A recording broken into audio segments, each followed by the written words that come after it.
I was 16 when I first felt something strange about Grandma's quiet habits. Most people only saw her soft smile and gentle ways, but I noticed the small pauses she made. Pauses that didn't belong to an old woman moving slowly. They belonged to someone carrying something heavy inside her chest. Back then, I had no idea Grandma was hiding more than worries about age or aches. She was hiding a truth that would shake every corner of our family one day. She lived in the room at the back of the house, the one with the single window facing the maple tree. The morning light always slipped through that window like warm honey, landing right on her rocking chair. Mom liked to joke, "That chair is her throne," and Grandma would laugh and tap the wooden armrest. "Then I should be treated like royalty," she'd say, pretending to lift her chin proudly. Her laugh was soft and warm, the kind that made the room feel lighter. She hummed when she cooked, always the same off-key tune. She teased Dad when he misplaced his glasses, and she had this little habit of calling me Bright Eyes whenever she thought I looked tired. These moments made her feel strong, steady, even playful. But there were other moments too. One chilly afternoon in October, the wind rattled the windows, and leaves scraped along the porch like tiny footsteps. I came home early and walked toward the kitchen, expecting the smell of soup or the sound of her humming. Instead, I heard nothing. Then I found her in the hallway, standing frozen with a letter in her hand. Her fingers trembled so lightly I almost missed it. When she noticed me, she folded the paper quickly and stuffed it into her apron pocket. "Oh, sweetheart," she said, forcing her voice to steady. "You're home early." But the moment she turned, the letter slipped a little from her fingers. She caught it too quickly, almost in panic. That small drop was the first spike in my chest, a sharp warning that something wasn't right. Later that night, I thought about that moment again and again. Her face, her quick movements, the silence in the house. It didn't feel like forgetfulness. It felt like fear. From then on, I watched her more closely. I saw how she cut her dinner portions smaller. She said it was because her appetite was shrinking, but I knew she loved food too much for that to be true. I noticed she no longer bought the peppermint candies she enjoyed. I saw her wash her favorite blue sweater by hand because she didn't want the machine wasting water. And sometimes, when everyone was asleep, I'd hear her soft breathing through her door, too slow, too careful, as if she was trying not to cry. The house felt different too. When the heater broke during that brutal winter, the cold moved in like an unwanted guest. The air smelled a little damp, and every breath came out in a thin white cloud when you spoke near the window. Dad said, "I'll call someone to fix it first thing in the morning." And Grandma, wrapped in her old shawl, stepped forward so suddenly her slippers made a scraping sound on the floor. "No," she said. "Let's wait. It's too expensive right now." Her voice cracked at the end, just barely, but I heard it. For the first time in my life, I saw fear win against her pride. Dad looked confused. "Mom, you can't sleep in this cold." She shook her head. "I've seen colder winters." But her hands were shaking as she tucked them under her shawl. I noticed a flicker in her eyes, a shadow of something she rarely showed, a memory I didn't understand yet. That night, I walked past her room. The door was open a crack. She sat by the window with her shawl pulled tight around her shoulders. The air in the hallway smelled like dust and cold wood. She rocked slowly in her chair, each movement soft and tired. "Grandma?" I whispered. She didn't turn immediately. She just kept looking outside where the wind pushed against the maple branches. Finally, she said, "You should be in bed, sweetheart." I stepped inside. "Are you okay?" She smiled, but her eyes didn't lift. "I'm fine. Just thinking." "About what?" "Oh, Life bills. The usual things old people think about. She laughed lightly, but it sounded thin, like it didn't belong in her throat. I wanted to ask more, but something in her expression made me stop. It felt like touching something fragile that might break. Everything made sense a few months later. During spring cleaning, Mom liked to clean every corner of the house once a year, but Grandma usually did her room alone. That year, for the first time, she let me help. Maybe she thought I wouldn't notice things. Maybe she was simply tired. Her room smelled like lavender and paper, the same comforting scent I'd known since childhood. We dusted shelves, folded scarves, and sorted old greeting cards. She hummed softly, but the tune fell apart every now and then, like she couldn't keep her thoughts steady. When I opened the bottom drawer of her dresser, I expected to find old photos or sweaters. Instead, I saw envelopes, stacked in uneven piles, some crisp and unopened, others worn and creased, as if she had read them too many times. The print on them was hard to miss. Past due, final notice, urgent payment required. Before I could speak, she reached over and pushed the drawer shut, her hand shaking as she pressed it closed. "Those are nothing," she whispered. "Just old papers." The words were small, afraid, almost breaking.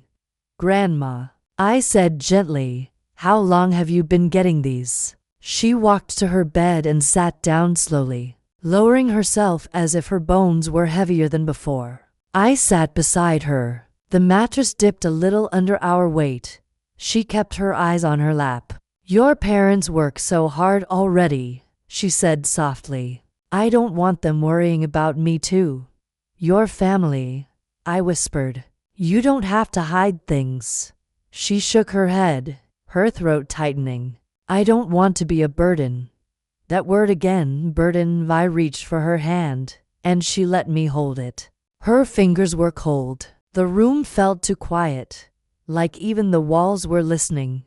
"You're not a burden," I said. She gave me a small smile. "Sweetheart, love is a blessing, but blessings don't pay for the past." A chill went through me, colder than that winter wind. What past? What debt? Why had she been carrying all of this alone? That night, I lay awake for hours. The moonlight slipped through my window, faint and silver, and the house made its usual nighttime sounds. Old pipes, distant traffic, the soft whistle of air through the vents, but all I could think about was the fear in Grandma's eyes. She wasn't just worried about money. She wasn't just being careful. She wasn't just trying to save the family trouble. She was scared of something she hadn't told us. And as the night grew darker, one question echoed louder and louder in my mind.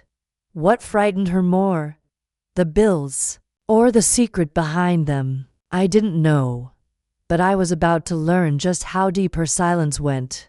Spring turned to summer, and the air in the house grew warmer, scented with fresh cut grass and the faint tang of flowers from the garden. Yet inside, a quiet tension lingered. Every time I passed Grandma in the kitchen, I noticed the way she hesitated before opening cabinets or tapping her fingers on the counter, as though every small movement carried invisible weight.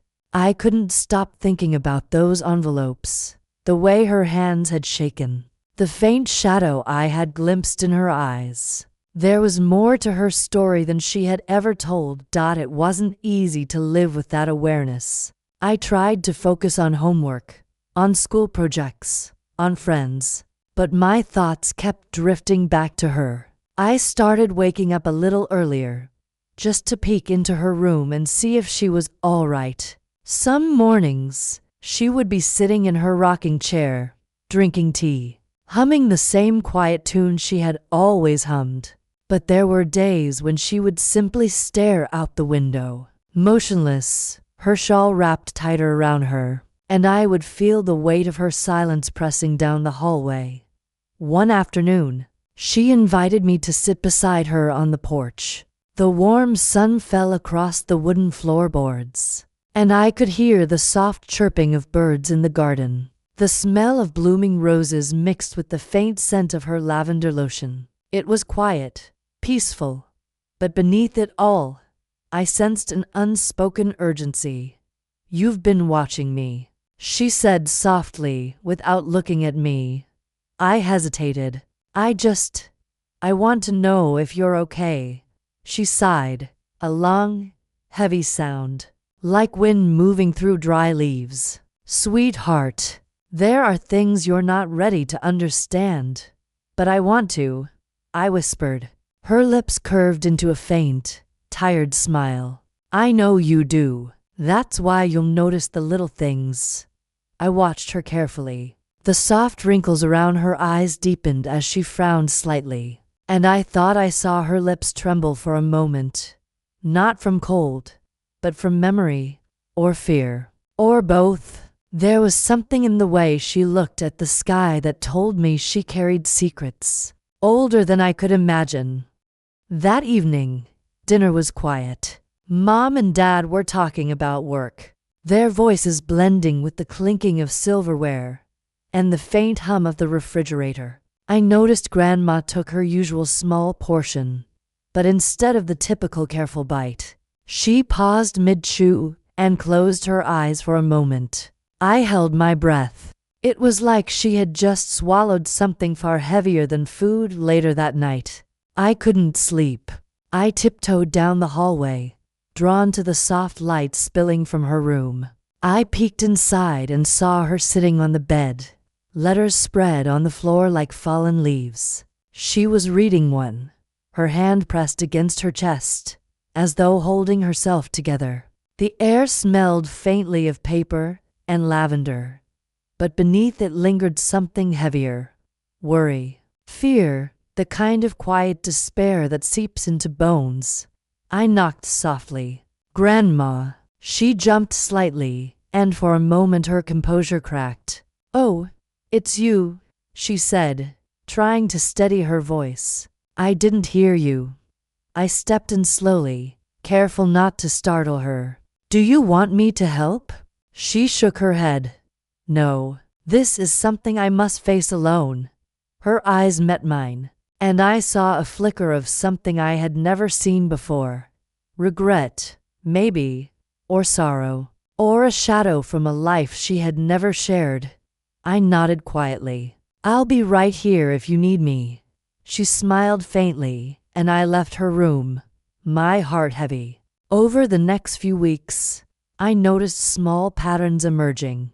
She would leave notes tucked in drawers, reminders to herself, little checklists of payments, bills, appointments. Sometimes, she would pause mid-task and stare at them, as if trying to memorize a lifetime of obligations all at once. One evening, I found her sitting in the kitchen with a small box of old photographs. She held one up, a younger version of herself, standing beside a man I didn't recognize. "That was a long time ago," she murmured. "A different life."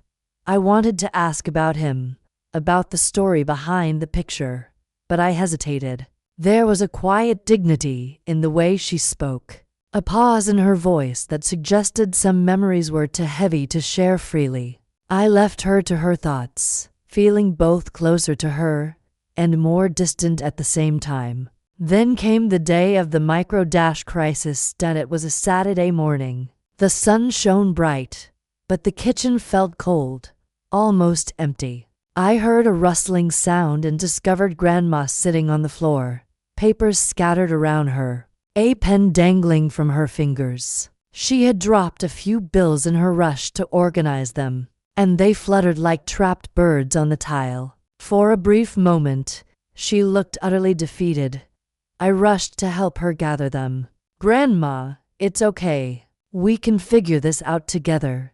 She shook her head. No, you don't understand.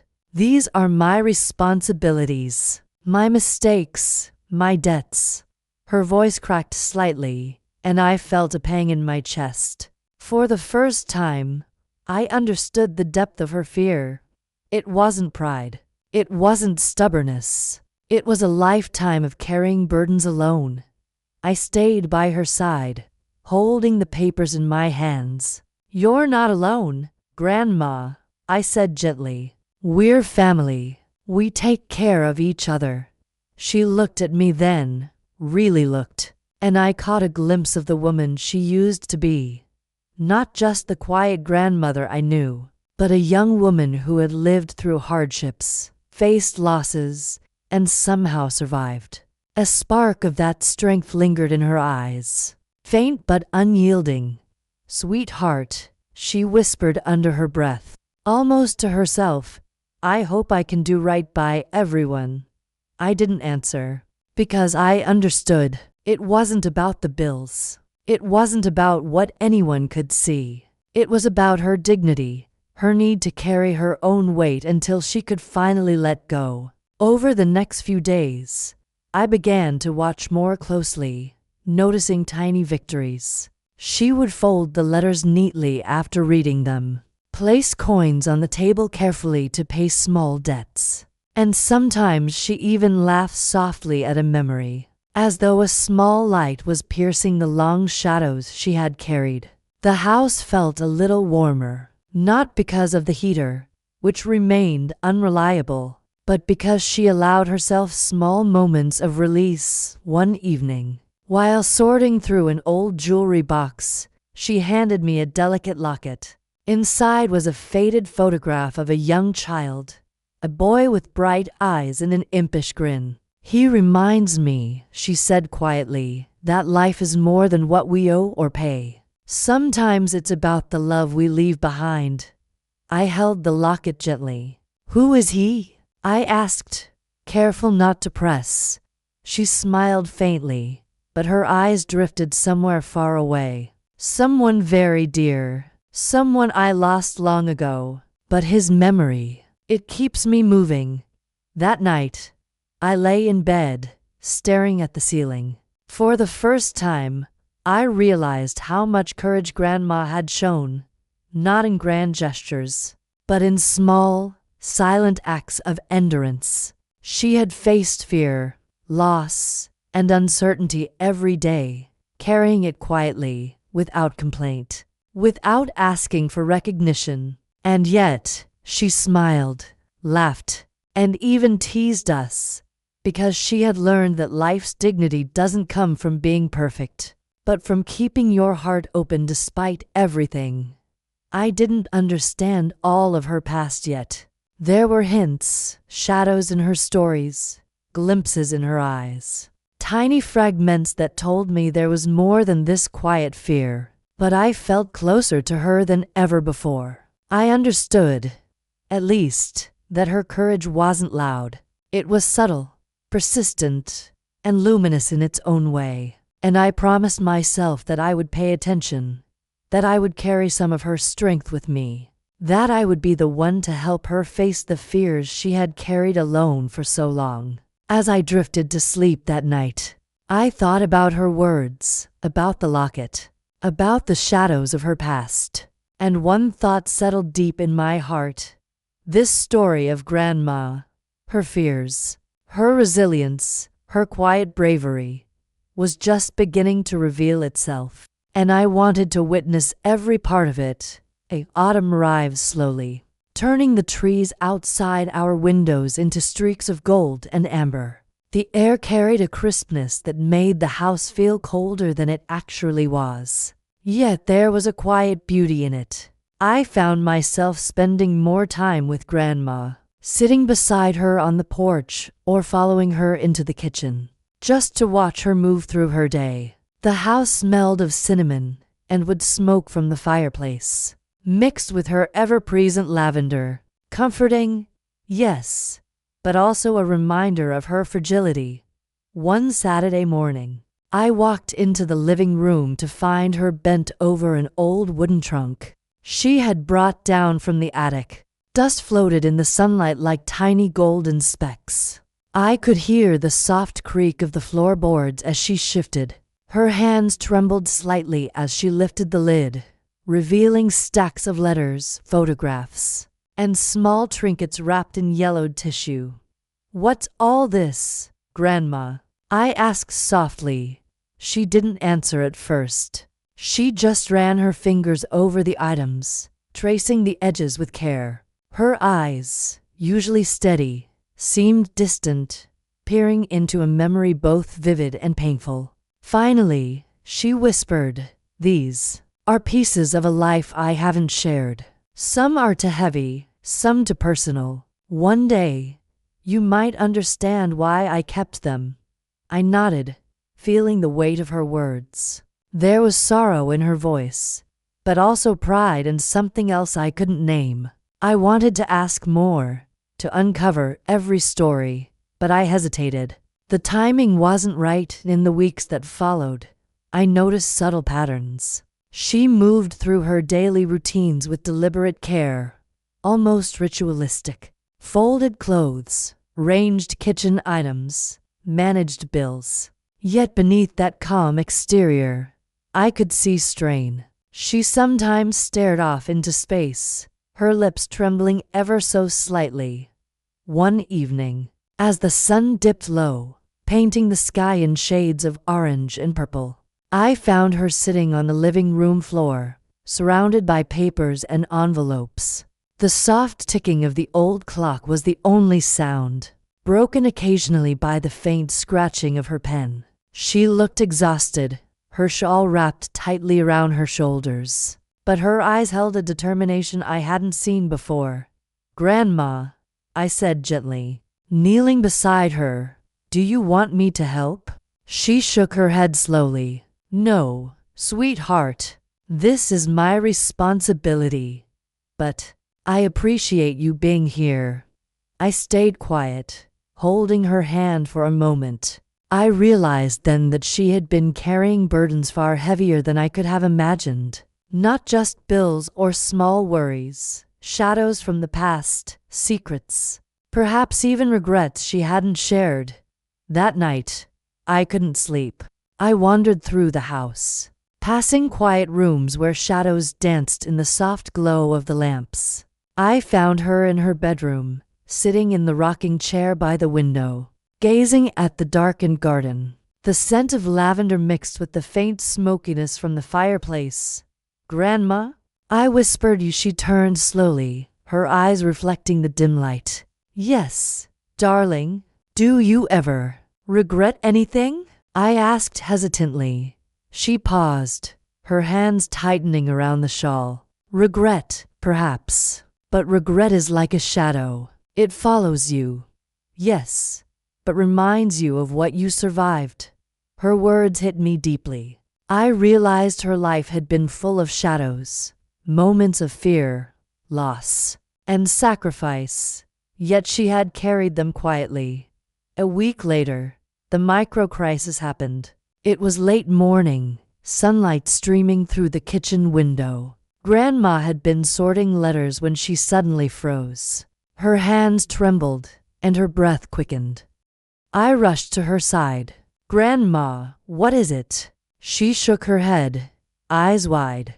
"It's nothing, just a memory." But I could see the tension in her shoulders, the pause in her breath. For the first time, I realized that her past wasn't just stories and photographs. There were mistakes, regrets, perhaps a secret she had buried deep within herself.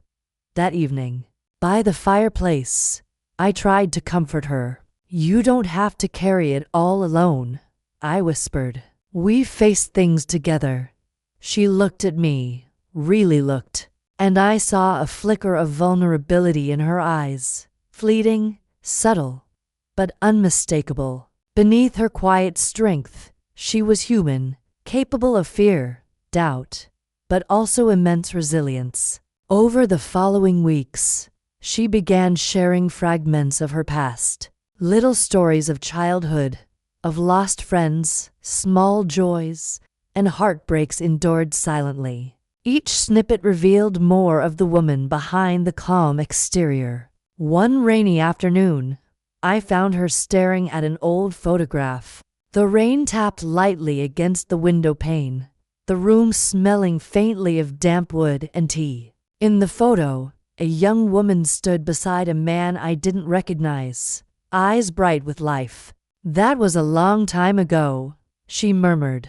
"A different life, a life I left behind." I wanted to know more, but I sensed the weight of her memories. I didn't press. Instead, I watched her trace the edges of the picture with her fingers, absorbing the quiet intimacy of the moment.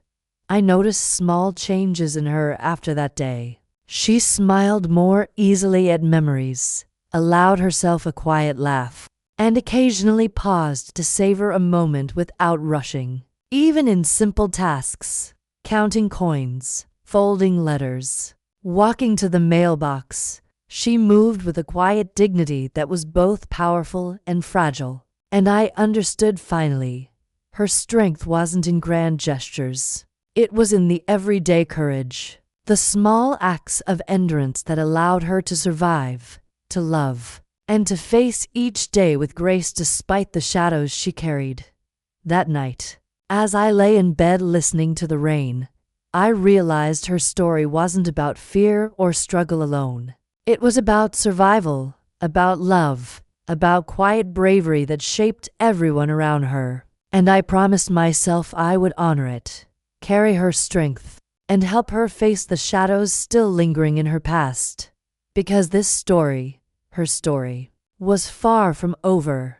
Winter crept in quietly, brushing frost across the window panes and settling a thin layer of white on the garden. The sunlight grew pale, stretching long shadows across the rooms, and the house felt colder than usual. I noticed Grandma pulling her shawl tighter around her shoulders, not just against the chill, but as if it were a protective shield. The air smelled faintly of wood smoke and old paper, a scent that had become almost comforting over the months, but now it carried a new tension, a quiet anticipation I couldn't yet name. It started with a small, almost accidental discovery. I had been helping Grandma tidy the attic, moving stacks of boxes and old furniture to make space. In a corner, behind a pile of worn blankets, I noticed a small, locked wooden box. The wood was polished but scarred with tiny scratches, as though it had been moved often, carefully, and then hidden again. "Grandma, what's this?" I asked, my voice low, respectful. She stiffened slightly, a shadow passing across her face. "Oh, that's just an old keepsake," she said quickly, trying to smile. "Nothing important." But I had seen the flicker in her eyes, the kind that hinted at something she hadn't told me. I didn't press. I simply made a mental note, curious but cautious.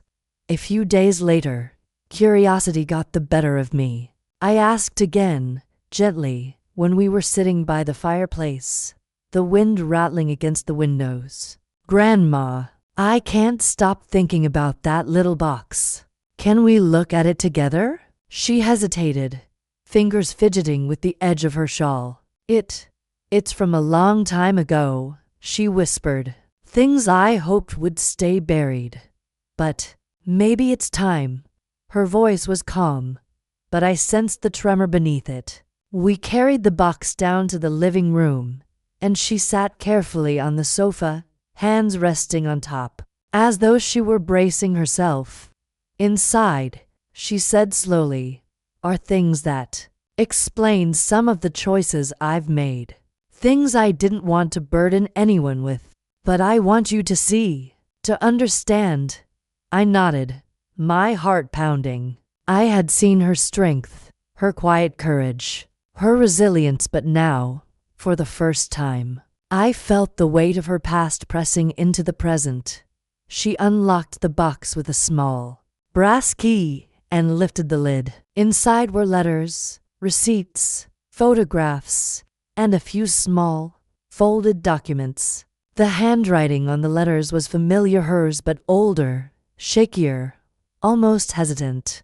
I picked up one envelope carefully, noticing the faint scent of lavender that had been pressed into the paper. These letters, they're from people I loved, and some I lost, she said softly, almost to herself. They remind me of the debts I carried, not just financial, but emotional. Promises I made, promises I couldn't keep. I felt my throat tighten. For months, I had noticed her small acts of endurance, her quiet rituals, her resilience, but now the shadows of her past were tangible, material. They were paper and ink, yes, but they were also memories, decisions, and consequences she had borne alone. Then she handed me a folded document. This is the most important, she said. It explains why some things were never spoken aloud, why I worked so hard to protect certain people, even when it cost me. I unfolded it carefully. It was a letter from someone I didn't recognize at first, but reading the words, I felt a surge of understanding. It spoke of debts repaid, mistakes corrected quietly, and sacrifices made without recognition. There were mentions of names I knew, names I had heard in passing, tied to events I hadn't understood. And beneath it all, there was a tone of quiet dignity, a moral reckoning written in careful handwriting. Grandma watched me closely, eyes glistening. I didn't want you to find this yet, she whispered, but you need to see it, to understand that even when life seems quiet, the past never really leaves us. It shapes us. I stayed silent, overwhelmed by the weight of the revelation. For months, I had seen her strength, but now I understood its roots. Every small act of courage, every quiet ritual, every folded letter, it wasn't just habit. It was survival, yes, but it was also the aftermath of choices made in shadows, unseen by the world. She closed the box slowly, but didn't lock it again. You've always noticed me, she said, even when I tried to hide. That's why you can carry this knowledge with care. Over the next week, Grandma began to share fragments of her past more freely. She spoke of lost loves, of mistakes that had haunted her, and of moments when she had almost given up. But each story was tempered by her wisdom, her ability to find meaning in hardship, her quiet humor that sometimes slipped through her words. One evening, I asked about the man in the photograph I had seen weeks ago, the one she had called a life left behind. Her eyes softened, and she smiled faintly. He was part of my past, she said. A chapter one had to close to survive. But the lessons he left me, they shaped the woman I am today. The woman who faced fear quietly and carried burdens no one else could see. It was the first time I understood that Grandma's bravery wasn't only about enduring the present. It was about reconciling the past, about holding truths that could hurt or shame, yet choosing to live with them gracefully. Her dignity wasn't in what she displayed, it was in what she bore alone. And now, what she was beginning to share. That night, I lay awake, thinking about the letters, the photograph, the documents in the little wooden box. The wind rattled the windows. The house smelled faintly of wood smoke and lavender. And I realized that our lives were intertwined in ways I hadn't understood before. Grandma's past, once hidden, had begun to reveal itself, not in dramatic confessions, but in small, deliberate disclosures that reshaped my understanding of her strength. And I felt a new responsibility settle in my chest. I couldn't just observe her courage anymore. I had to honor it, protect it, and help her navigate the shadows that still lingered. For the first time, I understood that her quiet bravery was both a shield and a legacy, a lesson in resilience that she had prepared for me. Even without knowing it, the snow began to fall lightly outside, dusting the garden in white. The house felt warmer somehow, not because of the fire, which struggled to burn steadily, but because a truth had been shared, a secret brought into the light. And in that glow, faint as it was, I understood the power of her story, its capacity to teach, to inspire, and to quietly shift the balance of our lives. I didn't know all of her past yet. There were still letters unopened, photographs unexamined, memories unspoken. But I had glimpsed enough to realize the depth of her endurance, the moral weight she had carried alone, and the quiet dignity that had guided her through decades of life's challenges. That night, I promised myself something I had never promised before. I would protect her story. I would honor her bravery. I would carry her legacy forward, not as a burden, but as a guide.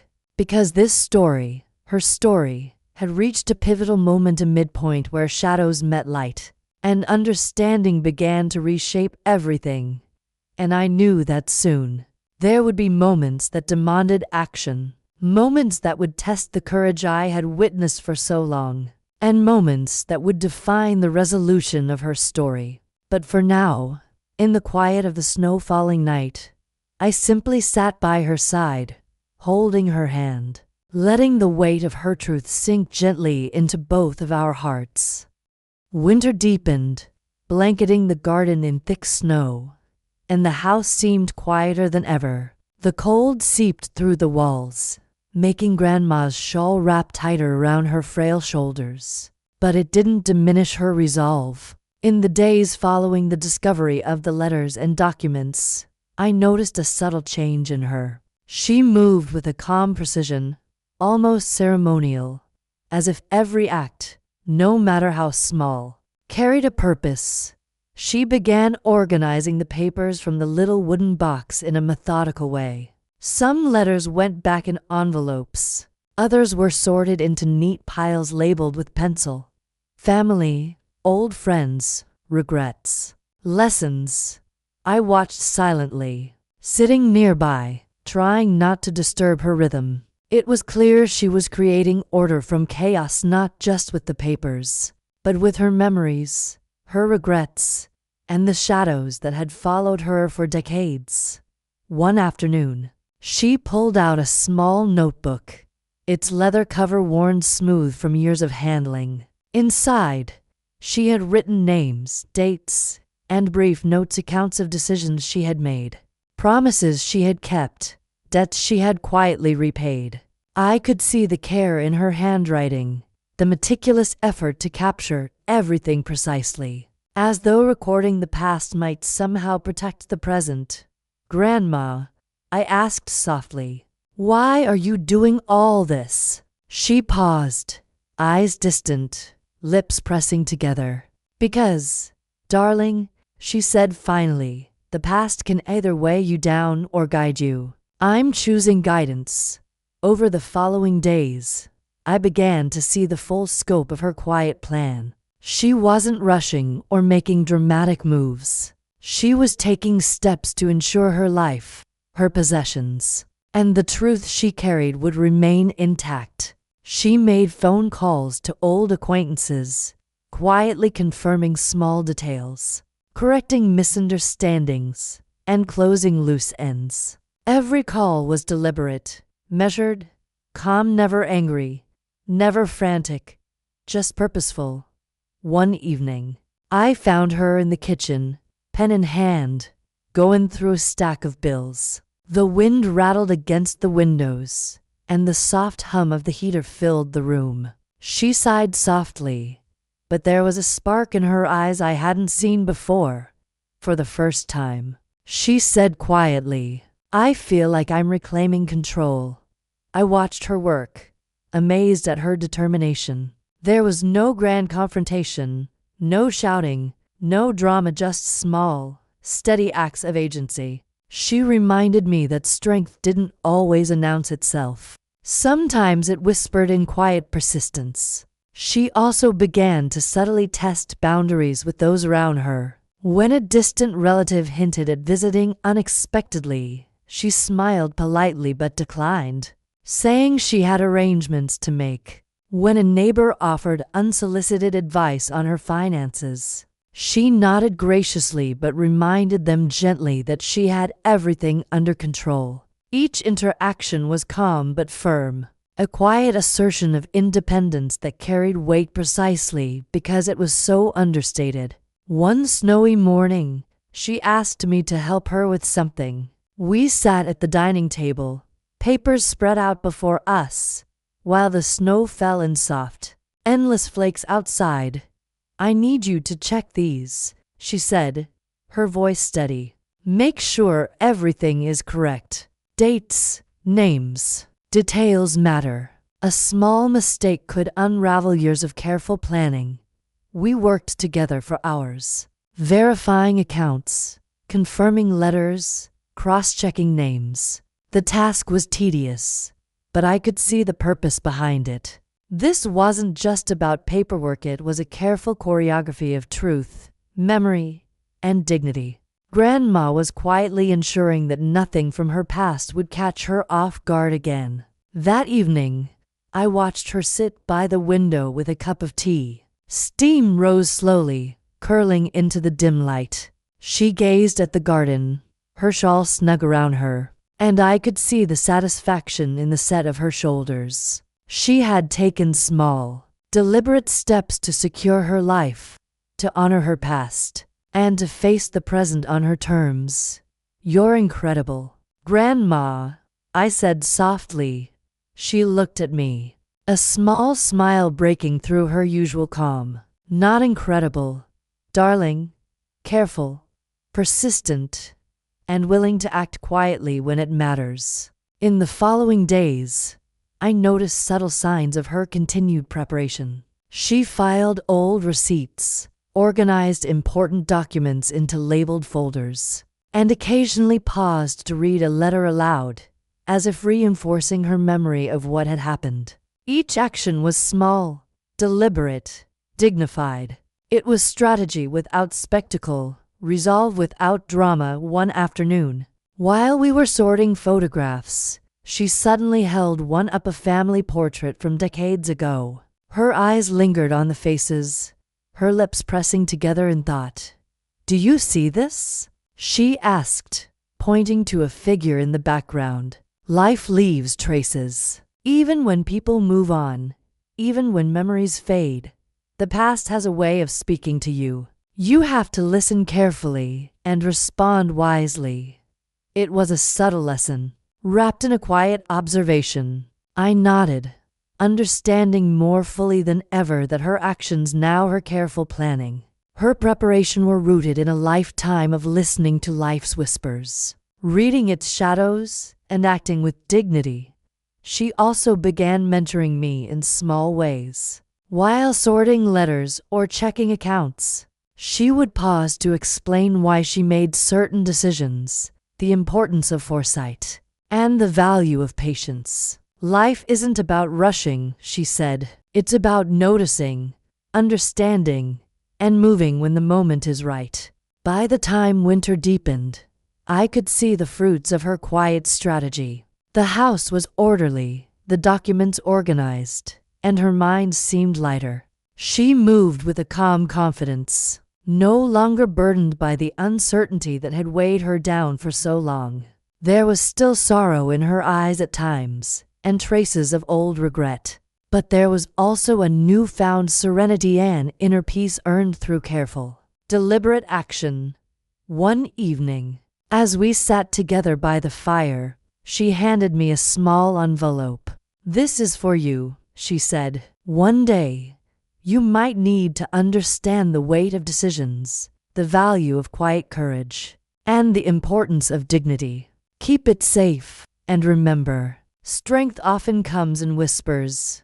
I held the envelope carefully, feeling the significance of her trust. She had taught me so much already: resilience, patience, courage, but now she had shown me another lesson: the power of subtle, deliberate action, quiet countermoves, thoughtful preparation, and steadfast dignity could shift the balance of a life just as decisively as any loud, dramatic confrontation. That night, as snow fell softly outside, I realized something profound. Grandma's story wasn't just about enduring the past, it was about reclaiming control, one small, careful step at a time. She had shown me that bravery didn't always roar. Sometimes it whispered in the details, in the paperwork, in the quiet choices that shape our lives and protect the ones we love. And I knew that soon, her careful planning would meet a moment that demanded courage, not just in preparation, but in action. A moment that would test her resolve and reveal the true impact of her quiet strength. But for now, I simply sat beside her, holding her hand, letting her example sink in, and understanding that this chapter of careful strategy and measured steps was just as heroic as any dramatic confrontation could ever be. Spring arrived slowly, bringing with it the faint scent of blooming flowers through the slightly cracked windows.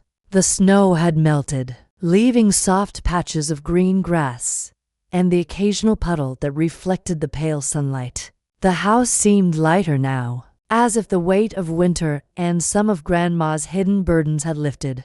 Yet, beneath the calm, a quiet tension lingered. Something in the air suggested that the careful preparations, the subtle strategies, and the measured steps she had taken were approaching a test. It began with a letter that arrived unexpectedly in the mailbox. The envelope was plain, official-looking, and bore the faint stamp of the city. Grandma's eyes flickered over it briefly before she carefully set it aside.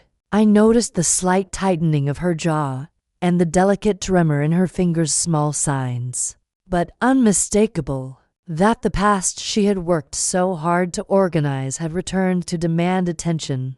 "Grandma?"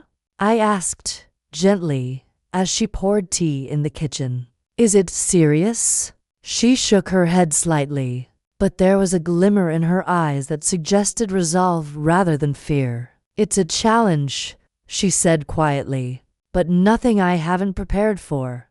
For the next few days, I watched her move with the calm intensity of someone who had faced storms before. The letters, documents, and photographs she had organized months ago became tools of clarity and proof. She reviewed them again, checking dates, confirming details, and occasionally pausing to breathe deeply, as if each inhalation fortified her resolve. The house smelled faintly of tea, polished wood, and lavender, carrying a sense of both comfort and anticipation. Then came the moment of confrontation. A distant relative, someone who had previously dismissed her quiet authority, arrived at the front door unexpectedly. Their tone was polite, but there was an undercurrent of presumption, an assumption that Grandma would be easily swayed or intimidated.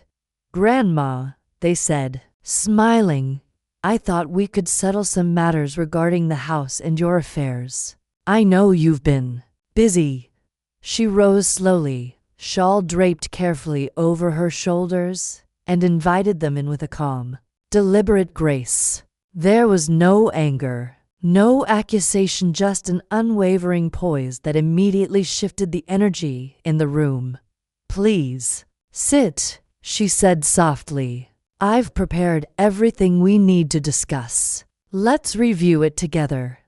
As they settled, she brought out the documents, letters, receipts, photographs, and official papers she had spent months organizing. Every item was placed deliberately on the table, each one a testament to her meticulous preparation and quiet foresight. She spoke clearly and calmly, explaining decisions she had made, actions she had taken, and the reasoning behind them. The relatives' initial confidence began to waver as they realized that Grandma's quiet strength was backed by careful evidence. There were no theatrics, no yelling, just undeniable clarity. Every assumption they had made about her vulnerability crumbled as she referenced letters, accounted for expenses, and presented the small but crucial details she had painstakingly documented. At one point, she paused, her hands folded neatly on the table, and looked directly at them. "I've lived a long life," she said gently. I've faced challenges quietly, yes, but I've never been unprepared. I have no need for drama, only for honesty and respect. That is all I ask. I noticed the subtle shift in the room.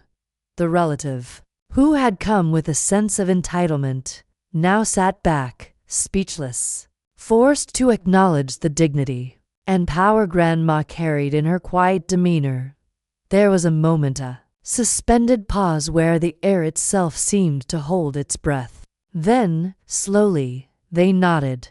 Words of concession came, quiet apologies followed, and the conversation shifted from confrontation to resolution. Grandma's calm had not only prevented conflict, but had transformed the energy entirely.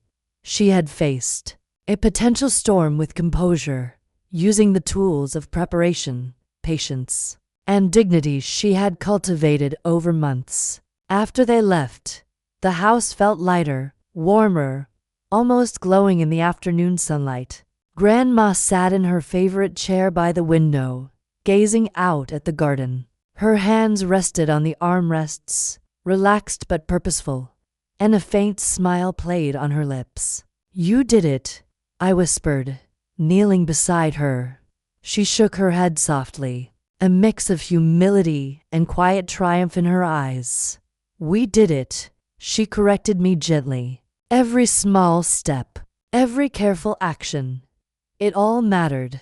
Strength isn't in confrontation, it's in preparation, patience, and dignity. Over the next few days, the house settled into a calm rhythm. The letters and documents were returned to their neat boxes, and the photographs replaced in their albums. The threat had passed, but the lesson lingered. Courage could be quiet, and power could be gentle. Grandma began to share more stories of her life in these days, each one layered with the wisdom of experience.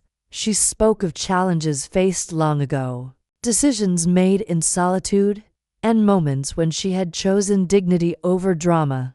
I listened, absorbing every word, realizing that the climax we had witnessed was not a singular moment of triumph. It was the culmination of years of quiet courage, careful planning, and moral integrity. One evening, as the sun dipped low, painting the sky in shades of amber and rose, she looked at me with a softness I hadn't seen before.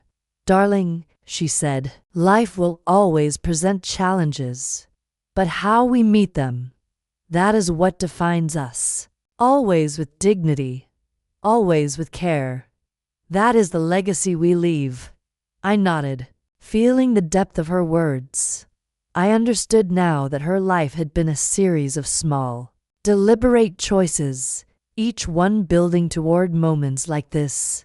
The confrontation wasn't just about a letter or a distant relative, it was about reclaiming control, asserting dignity, and demonstrating the quiet, persistent strength that had guided her through decades. That night, I sat beside her by the fire, the soft crackle of flames filling the room. I realized the true impact of what we had witnessed. It wasn't loud, it wasn't dramatic, but it was profound. Grandma had faced a test that could have overwhelmed anyone, and she had emerged with grace, wisdom, and a quiet triumph that resonated far beyond the walls of the house. As I watched her, I felt a sense of awe, of deep respect, and of gratitude. Her story wasn't just her own, it was a lesson, a guide, a living testament to the power of preparation, patience, and dignity. And I knew, as I held her hand gently, that the resolution we had witnessed was only the beginning of a legacy that would endure far longer than any confrontation or conflict could. Outside, the garden was waking to spring, buds pushing through the earth, the scent of soil and growth filling the air. Inside, the house hummed with warmth, calm, and a sense of quiet accomplishment. Grandma's story had reached its moment of reckoning, and in that reckoning, I saw not only her strength but the enduring impact of a life lived with courage, care, and unwavering dignity. Spring deepened, filling the garden with soft greens and the first shy blooms of flowers. The sunlight poured gently through the windows, illuminating the house in a warm, comforting glow. After the confrontation had passed and the careful planning had proven successful, a new calm settled over our days. It was a calm that carried with it the quiet satisfaction of a challenge met and a life carefully safeguarded. Grandma moved through the house with a serenity I had never seen before. Her steps were steady, her hands no longer trembling as they had over letters or documents, and her eyes carried a lightness that came from knowing she had faced the weight of the past and had emerged with grace. There was still memory, still sorrow, still stories that had yet to be told, but they no longer pressed upon her chest. She had reclaimed them, organized them, and, in doing so, she had reclaimed herself. We spent mornings together in the kitchen, drinking tea and sharing quiet conversations. She would often pause to gaze out at the garden, the sunlight dancing on the petals, and a soft smile would settle across her face. "Darling," she said one morning, "life has a way of showing you what really matters. It isn't the chaos, or the noise, or the mistakes of others. It's the care you take, the dignity you maintain, and the courage to face your days fully even when they feel heavy." I listened, feeling the weight of her words sink deeply into me. Over the months, I had watched her courage, her patience, and her quiet strategy, but now I understood the larger truth. Her life was a lesson, a map of resilience and grace. Each small act, sorting letters, organizing documents, keeping accounts, sharing stories, was not just survival. It was a demonstration of values, of ethics, of dignity in the face of life's inevitable challenges. One afternoon, we went through the wooden box once more. The letters and documents had been carefully stored, each in its proper place. But this time, the focus was different. We didn't need to sort or cross-check. Instead, we simply read, remembered, and reflected. Each story she shared carried with it a moral, a gentle lesson that was more than just history, it was wisdom for living. "You see, darling," she said, holding a faded photograph, "even in moments when the world seemed unfair, when I felt invisible or unheard, there was always a way to respond with care. It wasn't always easy, and sometimes I had to wait for the right moment. But waiting, preparing, and choosing dignity over haste, that's where real strength lives." The house itself seemed to respond to this new atmosphere. The rooms felt lighter, the sunlight warmer, and even the shadows that had once loomed in corners seemed softer, less intimidating. It was as if the careful acts of planning, preparation, and measured courage had reshaped not just Grandma's life, but the very space we inhabited. I realized that the story I had been witnessing was not merely one of endurance, it was a story of transformation.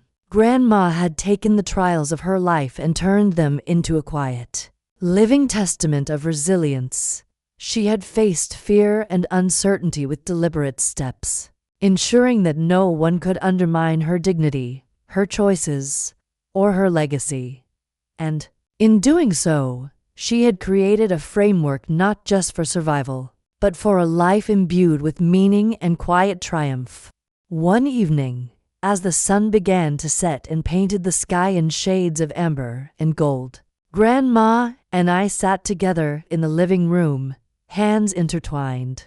The fire crackled softly, casting dancing shadows across the walls. I felt a deep sense of gratitude for everything she had taught me, not just through words, but through every small, deliberate action she had taken over the months and years. "You know, darling," she whispered, her voice soft but steady, "courage isn't always loud. It doesn't always announce itself. Sometimes, it's in the letters you organize, the documents you protect, the patience you practice, and the grace with which you handle challenges. That is the legacy I hope to leave you. I nodded, understanding the depth of her message. Her life had been a series of small, careful decisions, each one building toward a larger sense of control, dignity, and moral clarity. She had faced challenges quietly, with wisdom and foresight, and she had emerged not only intact but stronger, more serene, and more grounded than ever. In the following days, we began to document some of her stories, not to expose them, but to preserve them for the future. Her lessons, her strategies, and her experiences became a living archive, a testament to a life lived fully, thoughtfully, and courageously. We spoke of forgiveness, of patience, of the quiet dignity that defines true strength. And each time she shared a memory, I felt as though I were learning not only about her life but about the kind of person I could strive to be. There were moments of laughter, too, small sparks of humor that reminded me of the warmth and personality she had carried all along. She would chuckle softly at an old anecdote, or tease me gently when I made a clumsy mistake in the kitchen. These moments, brief as they were, added texture to the story of her life, proof that even in struggle, joy could be found and personality could shine through resilience. One day, I asked her about the future, about what she hoped for in the years ahead. She looked at me with a steady gaze, her hands folded calmly in her lap. "Darling," she said, "the future isn't about certainty. It's about how we carry ourselves into it, with care, with dignity, with courage that doesn't need applause. That is enough. That is everything." As the sun set and the room filled with the golden glow of evening, I realized that the story of Grandma, her struggles, her careful planning, her quiet courage was now complete in its arc. There would be challenges ahead, of course, but she had taught me the most important lesson: that true strength is often subtle. Preparation is powerful, and dignity is enduring. I looked at her then, truly seeing her for the first time in full, her resilience, her humor, her wisdom, and the life she had quietly mastered. And I knew that I would carry these lessons with me, sharing them gently with those who came after, just as she had shared them with me. The house was warm, the garden glimmered faintly in the last light of day, and Grandma rested peacefully in her chair. The letters and documents, once heavy with the weight of past burdens, were now symbols of triumph and care. Her story had been told, not in loud declarations or dramatic confrontations, but in the quiet persistence of a life lived with integrity. And as I sat beside her, holding her hand, I felt a deep, abiding peace. A story had ended, but its lessons about courage, dignity, preparation, and quiet strength would echo far beyond these walls, carrying wisdom for generations to come. "Grandma," I whispered softly, "thank you for everything." She smiled faintly, her eyes glistening. "Darling, the greatest gift isn't what I've done for myself. It's what I leave in your heart." And with that, the evening settled gently around us. The house, the garden, and the life we shared seemed to hum with quiet triumph. A soft reminder that even in a world filled with uncertainty, strength, dignity, and care could light the way. If you've been inspired by Grandma's story, please like, comment, and subscribe to hear more real-life stories that touch the heart and celebrate the quiet heroes in our lives.